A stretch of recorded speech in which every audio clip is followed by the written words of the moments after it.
1915 թվական հայոց ցեղասպանություն Օսմանյան կայսրության Սինջարի շրջանում բնակվում էին մոտ 20,000 լեռնականներ, որոնց մեծ մասը եզդիներ էին։ Սինջարի տերն ու տիրակալը մեծ են եզդի Համոյե Շարոն էր։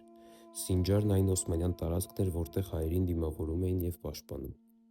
Ցեղասպանության օրերին Համոյե Շարոն հազարավոր փախստական հայերի օթևան, սնունդ, ապրելու միջոցներ և պաշտպանություն է տվել։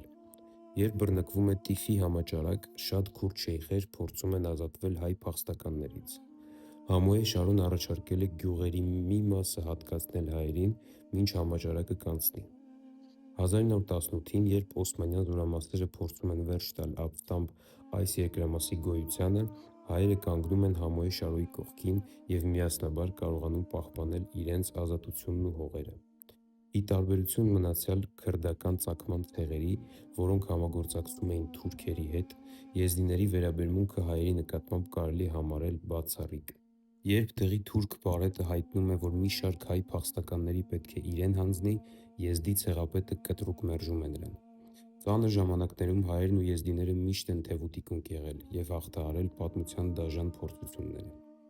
Բաժանորդագրվեք մեր ալիքին։